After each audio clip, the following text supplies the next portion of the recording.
Sa eksena, ipinapakita ang pagkadismaya at galit ni Luis dahil sa pagkakatalo ng kanyang mga tauhan kay Eugene. Tinawag niya si Eugene na mayabang at sinabi na kung hindi lang sana natalo ang kanyang mga tauhan, hindi sana nagkaroon ng pagkakataon si Eugene na magmukhang malakas. Inamin ng bodyguard ni Luis na mahusay at matibay talaga ang kalaban na si Eugene at sinabing hindi niya sigurado kung kaya niyang manalo laban dito sa isang direktang labanan. Nagtataka si Luis kung totoo ba ang sinasabi ng bodyguard tungkol sa kakayahan ni Eugene at kinumpirma ito ng bodyguard. Binanggit niya na ang kanyang mga kasama ay ang pinakamahusay sa security team ng Bailey Group at hindi pa ito nangyari dati na napakadali nito na natalo. Kinikilala ni Luis ang lakas ni Eugene kahit bata pa ito, batay sa mga naganap kamakailan. Ngunit, ipinunto ng kanyang bodyguard na ang pagiging bodyguard ay higit pa sa kakayahan sa laban ng pisikal. Binanggit niyang habang mahalaga ang kakayahang lumaban, hindi ito ang tanging sukatan sa pagiging isang bodyguard. Ipinapahiwatig nito na ang bodyguard ay dapat may mas malawak na hanay ng kakayahan. Sumasang-ayon si Luis sa perspektibong ito, ngunit agad niyang binago ang usapan para tanungin ang progreso ng isang plano. Tiniyak ng bodyguard na lahat ay ayon sa plano at walang mga problema, sila ay nasa schedule para sa isang bisitang planado pagkatapos ng kinabukasan.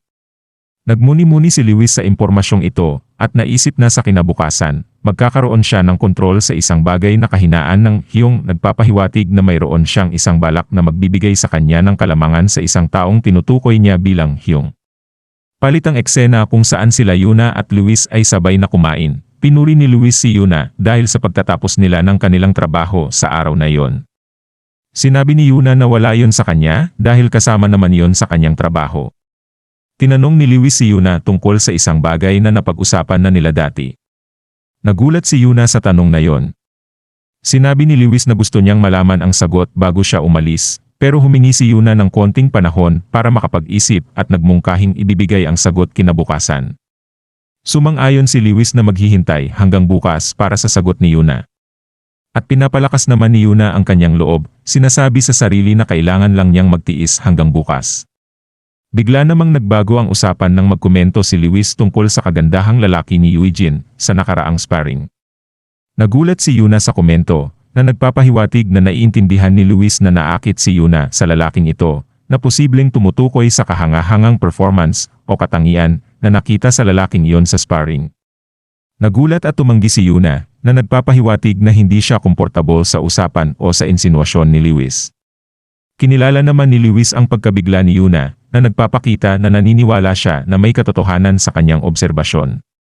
At naging malinaw naman ang totoong intensyon ni Luis sa kanyang relasyon kay Yuna. Nagpakita siya ng walang pakialam na pag-uugali tungkol sa personal na buhay ni Yuna na nagsasabing maaari siyang magpatuloy sa pakikipag-date sa ibang lalaki kahit matapos silang magpakasal. Ipinahayag ni Luis na ang kanilang pagpapakasal ay hindi dahil sa pag-ibig kundi isang transaksyong pangnegosyo para sa magkabilang panig. Pinahihintulutan niya si Yuna na makipagrelasyon sa iba, binibigyang diin na ang kanilang kasal ay isang praktikal na kaayusan lamang at hindi batay sa emosyonal na koneksyon. Si Yuna, sa kanyang pagkabigla, ay hindi makapaniwala sa prangka at komersyal na pananaw ni Luis sa kanilang kasal. Tinapos ni Luis ang kanilang usapan sa pamamagitan ng pagbibigay kay Yuna ng hanggang kinabukasan upang magpasya na nagpapakita ng kanyang otoridad at pag-asa sa isang mabilis na sagot bago siya umalis na iniwan si Yuna sa estado ng pagkabigla. Lipat ang eksena habang papauwi na sila Yuna. Nag-iisip si Yuna tungkol sa sinabi na ang kasal ay isang transaksyon sa negosyo lamang at tinatanong niya sa sarili kung ito nga ba ang tanging paraan para walang mahirapan. Habang papasok siya sa kotse, tinulungan siya ng kanyang bodyguard na si Eugene at pinasalamatan niya ito. Sa kanilang pagbiyahe, tahimik lang sila pareho at nagkakatinginan. At bigla, si Yuna ang unang nagsalita, pinasalamatan niya si Eugene sa kanyang pagtatrabaho at sinabi na tapos na ang kanilang schedule sa araw na yon. Paalala ni Eugene na may natitira pa silang isang araw. At kinumpirma naman iyon ni Yuna. At habang nakikipag-usap si Eugene kay Yuna nang bigla niyang makita ang isang pamilyar na tao sa kalsada na ikinagulat niya. Agad siyang humiling na bumaba ng kotse dahil may mahalaga siyang kailangang gawin. Pumayag naman si Sukjo at sinabing tapos na rin naman ang kanilang mga gawain para sa araw na iyon. Mabilis na bumaba si Eugene sa kotse at tumakbo patungo sa taong nakilala niya. Halata ang kanyang pag-aalala habang nagtataka kung bakit naroon ang taong iyon. At nakita niya ito na papunta ang tao sa gusali ng JS Hotel, na nagpapahiwatig ng isang posibleng koneksyon o mahalagang pangyayari doon. Pagkatapos ay lumipat ang eksena sa ibang lugar kung saan nandoon si Lewis. At sinabi ng bodyguard ni Lewis na dumating na ang isang tao. Agad tinanong ni Lewis tungkol sa mga dokumento na nagpapahiwatig ng kanyang pagka-urgent at kahalagahan ng mga ito. Kinumpirma ng dumating na dala niya ang mga dokumento at sinuri nila ito. Iniisip ni Lewis na kung hawak niya ang mga dokumentong ito, magagamit niya ito para matalo ang kanyang kapatid na nagpapahiwatig ng isang posibleng labanan sa kapangyarihan o isang balak para makakuha ng bentaha. Pagkatapos, nagtanong ang taong nagdala ng mga dokumento tungkol sa bayad na ipinangako sa kanya kapalit ng pagdadala ng mga dokumento. Tiniyak naman ni Lewis na magbabayad siya pagkatapos nilang masuri ang mga dokumento. At biglang may lumitaw na armadong tao na may takip sa mukha. Binabaril nito agad si Lewis. At agad naman ito prinotektahan ng bodyguard. Nagulat si Lewis at naisip niya kung ang kanyang kuya ba ang may pakana ng pag-atake at paano nalaman ang kanyang kinaroroonan. Kahit tinamaan sa tiyan, kumilos agad ang bodyguard, sumubok gumanti gamit ang isang electric gun, ngunit hindi niya tinamaan ang kalaban. Habang patuloy na nagpapaputok ang salarin, napapaisip ang bodyguard tungkol sa pagbabawal na pagdadala ng baril sa bansa na naging malaking problema sa sitwasyon niya na iyon. Sa gitna ng kaguluhan, biglang dumating si Eugene at matapang na hinaharap ang armadong salarin.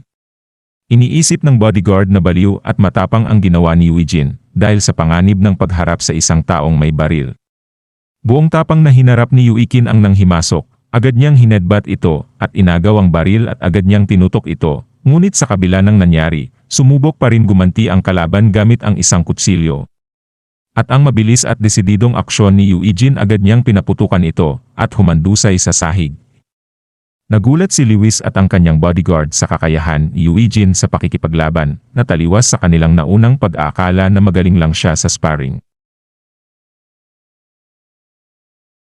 Sa eksena, pinag-uusapan ng lolo ni Yuna at ng kanyang bodyguard ang tungkol sa mga kahina-hinalang pangyayari. Inilahad ng bodyguard ang isang assassin, at ang target nito ay si Lewis. Napansin din nila na maraming bodyguard si Lewis, na nagpapahiwatig na mayroon siyang kaalaman sa panganib sa kanyang paligid.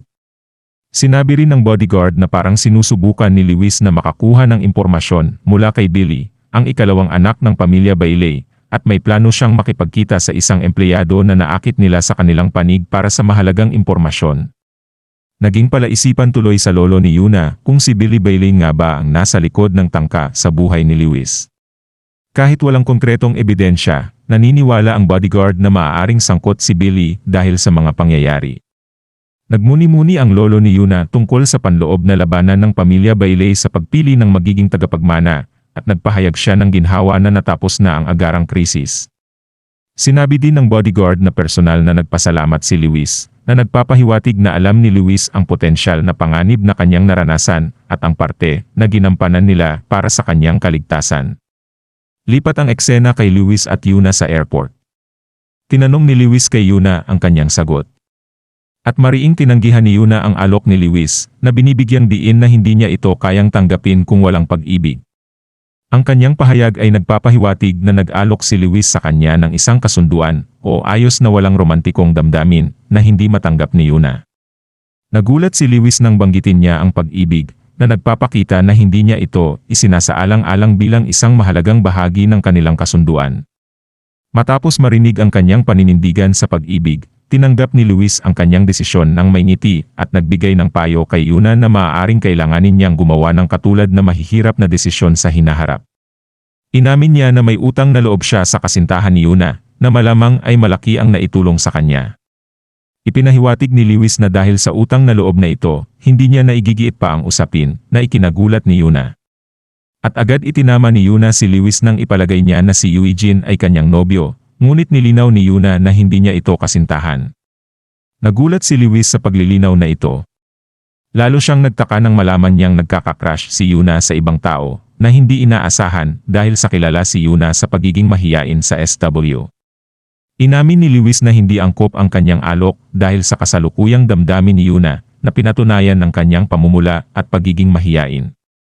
Pagkatapos ng usapan nila ni Yuna, lumapit si Lewis kay Eugene at diretsahang tinanong kung wala ba talaga itong interes na magtrabaho para sa kanya. Sa kabila ng tensyon sa sitwasyon, malinaw at matigas ang sagot ni Eugene. Wala siyang balak na magtrabaho para kay Lewis. Halata ang pagkagulat ni Yuna at ng mga bodyguards mula sa SW Group nang tahasang kilalanin ni Lewis ang galing ni Eugene at parang inaalok siya na sumali sa kanyang grupo. Ang mga bodyguard ay nagpapahayag ng kanilang pagtataka, iniisip kung sinusubukan ba ni Lewis na akitin si Eugene palayo sa kanila. Si Lewis, na parang walang pakialam, ay tumangging magpasalamat ng direkta kay Eugene, na parang sinasabi niya na ginawa lamang ni Eugene ang kanyang tungkulin bilang bodyguard. Tahimik lang si Eugene sa buong pag-uusap at hindi nagbigay ng anumang reaksyon sa mga sinabi ni Lewis. Subalit, iniwan ni Lewis ang posibilidad na bukas para kay Eugene, tinitiyak sa kanya na kung magpasya man siyang lumipat ng panig, siya ay mabibigyan ng magandang pagtrato. At ang bodyguard ni Lewis ay nagpahayag din ng kanilang pasasalamat kay Eugene, kinikilala ang utang na loob na nararamdaman nila para sa kanyang ginawa. Pagkatapos ng pakikipag-ugnayan na ito, umalis na sina Lewis at ang kanyang bodyguard. Lipat ang eksena nang napansin ni Dayon si Seokjo na nakatayo mag-isa malapit sa isang convenience store sa kanto ng kalye, at nagtaka siya. Tinanong niya ito at nagpapakita ng respeto at inusisa kung ano ang ginagawa niya roon. At sumenyas lang si Seokjo na wag maingay. Samantala, nag-uusap sina Yuna at Eugene. Pinasalamatan ni Yuna si Eugene dahil sa paggawa ng higit pa sa inaasahan sa kanyang mga kamakailang aksyon. Binanggit niya na ang kanilang kumpanya ay nakakakuha ng malaking pakinabang dahil sa kanyang pagsisikap. Mapagpakumbabang itinanggi ni Eugene ang papuri, iginiit na tungkulin niya iyon at binigyang diin na hindi lang siya ang may gawa ng tagumpay, kundi isang kolektibong pagsisikap ng lahat ng mga bodyguards. At tinanong ni Yuna si Eugene tungkol sa kanyang mga layunin o goal sa buhay. Nagulat si Eugene sa tanong at inamin niyang hindi pa niya ito masyadong pinag-isipan. Nagpatuloy si Yuna sa pagtatanong kung mayroon siyang gustong gawin o isang partikular na uri ng pamumuhay na nais niyang maranasan sa hinaharap. At habang napapaisip, binalikan ni Eugene ang mga matitinding karanasan niya sa gitna ng digmaan kung saan siya at ang kanyang mga kasamahan ay lumalaban para sa kanilang mga buhay. Ang mga alaalang ito ay malinaw na nakaimpluwensya sa kanyang kasalukuyang mga halaga at hangarin. At sinagot niya si Yuna na ang gusto niya lang ay makasama ang kanyang pamilya. At ikinagulat ito ni Yuna at nagbigay daan ito sa kanya upang magnilay-nilay sa kahulugan ng kung ano ang mahalaga sa ngayon, na nagpapakita ng kaibahan sa kanyang sariling hindi tiyak na hinaharap at sa malinaw na pagpapahalaga ni Eugene sa kanyang pamilya. Pagkatapos, lumipat ang eksena kay Annie, na nagtatanong kung bakit biglang napadalaw si Yuna. Si Yuna ay bumisita kay Annie sa hindi pangkaraniwang oras, na nagpapakita ng kahalagahan ng kanyang sadya. Si Annie, na abala pa rin sa trabaho, ay nagpapakita ng pagkaintriga at kaunting pagkainis dahil sa kawalan ng formal na oras ng pagtatapos sa kanyang trabaho. Tinanong niya si Yuna kung ano ang dahilan ng kanyang pagbisita. Sa pagkabigla ni Annie, diretsahang sinabi ni Yuna na gusto niyang ipasa ang pamamahala ng kumpanya kay Annie, isang panukala na tila biglaan at hindi inaasahan. Ibinulalas ni Yuna ang kanyang malalim na damdamin at mga plano tungkol sa kumpanya. Ipinahayag niya kay Annie na wala siyang interes na pamunuan ang kumpanya, ni wala siyang katiyakan sa kanyang mga kwalifikasyon para rito sa hinaharap. Malinaw niyang sinabi na hindi niya gustong magpakalunod sa pamamahala ng negosyo at mas pinipili niyang ipagkatiwala ang responsibilidad na ito kay Annie. Inamin din niya na hindi niya maaaring ibenta ang kanyang mga shares dahil ito ay regalo mula sa kanyang ama, ngunit binibigyang diin niya na handa siyang ipasa ang pamamahala kay Annie. Si Annie, sa kabilang banda, ay labis na nagulat sa sinabi ni Yuna at agad na tinanong kung naiintindihan ba talaga ni Yuna ang bigat ng kanyang mga sinasabi. Inilahad niya na ang pagpapasa ng pamamahala ng isang kumpanya ay hindi isang simpleng bagay at hindi ito basta-basta mapapasyahan ni Yuna mag-isa. At dama ang kawalan ng katiyakan ni Yuna tungkol sa kanyang posisyon at kontrol sa kumpanya. Aminado siya kay Annie na hindi niya lubos na nauunawaan ang kanyang sariling mga salita o ang kanyang kapangyarihan sa sitwasyon. Gayunpaman, naninindigan siya na ang kanyang posisyon ay malinaw para sa kanya sa kasalukuyan at humihiling siya ng tulong kay Annie upang maisakatuparan ang kanyang kagustuhan. Lubos na nagulat si Annie nang hilingin ni Yuna ang kanyang tulong at nagtanong kung bakit niya ito kailangang gawin. Tugon ni Yuna, sa pagtulong ni Annie, wala itong mawawala at sa katunayan ay makakakuha pa siya ng kalamangan sa kanyang kapatid na si Yongho, na may posibilidad na maging karibal sa pagkontrol ng kumpanya. At nagpasya si Yuna na umalis na at habang naglalakad tinawagan niya si Eugene, na parang nangangailangan siya ng makakausap upang gumaan ang kanyang loob. Kasual niyang tinatanong kung ano ang ginagawa ni Eugene, at binabaliwala niya ang kanyang pangangailangan sa pag-uusap sa pamamagitan ng pagsasabing tumawag lang siya ng walang partikular na dahilan. At ang eksena ay lumipat kay Chief Chadusik, na iniisip kung tatawagan niya ba si Eugene, na iniisip kung ano na ang kalagayan nito at kung gusto nitong magkainan sila ng chicken noodles. Habang nag-iisip siya, biglaang dumating si Kim So Hyung-nim, isang terminong nagpapahiwatig ng isang gang boss, na ikinagulat ni Chief Chadusik. Ang hindi inaasahang pagdating ni Kim So ay nagpapahiwatig ng isang kasaysayan at antas ng kahalagahan na nagdudulot ng gulat na reaksyon mula sa Chief. At dito na po muli natatapos ang yugtong ito. Maraming salamat po. Huwag pong kalimutan mag-like at mag-subscribe para sa mga susunod na kabanata. Hanggang sa muli.